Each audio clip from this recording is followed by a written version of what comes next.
Welcome to OutSolve's Weekly Outlook, where we bring you the latest news that impacts your workplace. I'm Meghan Spera, joined again by Jeremy Mancheski. Jeremy, let's jump right in. One of the recent headlines was the jurisdictional thresholds that are impacting Section 503 and VEVRA. What can you tell us about that? Well, happy holidays. Yeah, sure. Same to you, of course. That too. And this is happy holidays for us all. It eliminates a little bit of confusion. Is OFCCP still around? And the answer here is yes. A week or so ago, OFCCP put out, I would say, very long overdue threshold changes to Section 503 of the Rehabilitation Act and the Vietnam-era Veterans Readjustment Assistance Act. The 503 basic coverage, meaning you have to complete an annual written affirmative action plan, changed from a mere $15,000 to now a mere $20,000. Relatively insignificant threshold change, but reinforces OFCCP's the necessity to create these documents. The VEVRA threshold increased from 150,000 to 200,000, also relatively insignificant in the scheme of government contracting. In my opinion, this looks like OFCCP pushing to show its relevance, which, let's face it, that's been a question over the last 11 months or so. What is OFCCP's future? I think this gives us a very clear roadmap into 2026. You must complete your VEVRA and 503 affirmative action plans. A non-discrimination and employment analysis is still very important. We'll talk about that a little bit more.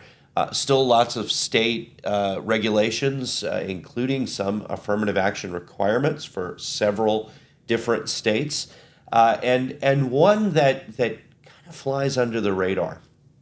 There is still a requirement to resurvey your workforce every 5 years. This was reminded to me by some folks who are attorneys, some clients who've questioned this recently. If you haven't resurveyed your workforce, please consider doing that if you haven't done it in the last 5 years. What we're seeing is this big confusion going into 2026. Should I or shouldn't I? What can I do? What shouldn't I do? Well, I'll tell you, as you'll notice, resurvey important. Making sure you're not breaking stride on any of your compliance requirements. No one knows what the next year or 3 years or 5 years is going to bring. Don't get stuck not having the correct data. Don't get caught not being compliant. Speaking of, the DOJ's July memorandum on the guidance for recipients of federal funding regarding unlawful discrimination. This is the comments on False Claims Act. This is hotly contested. Some Democrats, of course, very concerned about the term illegal DEI. And again, we're in that uncertainty period. We're not sure how Department of Justice is going to enforce, if they're going to enforce at what level, and there's quite a bit of pushback from, in particular, the Democrats on that term, illegal DEI. I would suggest doing your own research, consulting with your OutSolve consultant. We have some interesting pieces that Josh Rothman and Alyssa Horowitz have put together for us that we'll be sending out.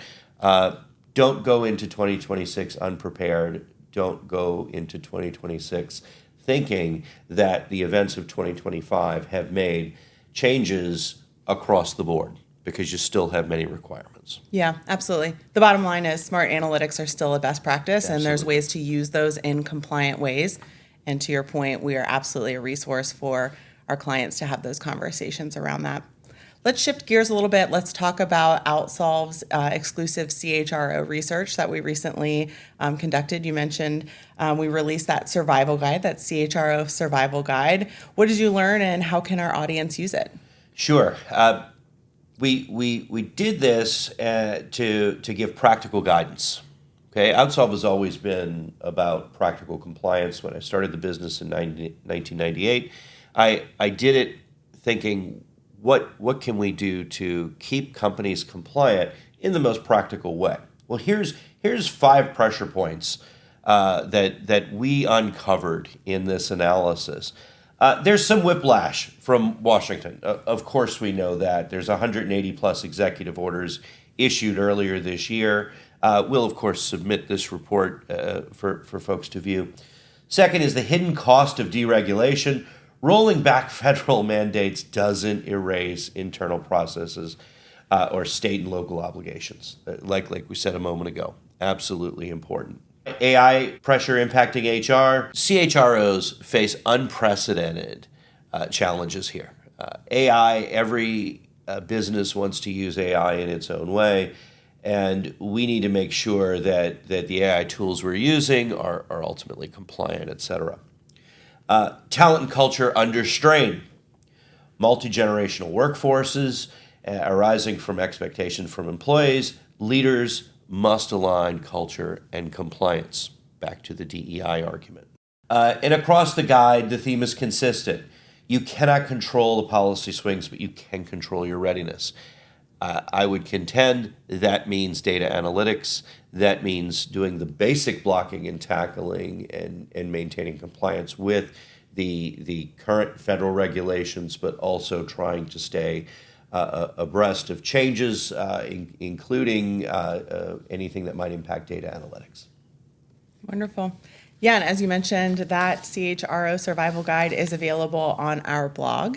We also have other resources heading into 2026. We have the 2026 compliance calendar. So that'll include key deadlines, important holidays, and other information that HR teams need to know.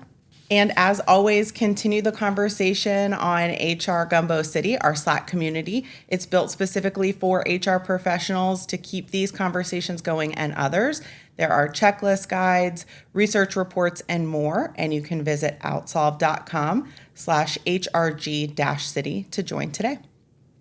And from everyone here at OutSolve, we wish you a happy holiday season. Thank you so much for joining us, and we look forward to reconnecting with you in the new year.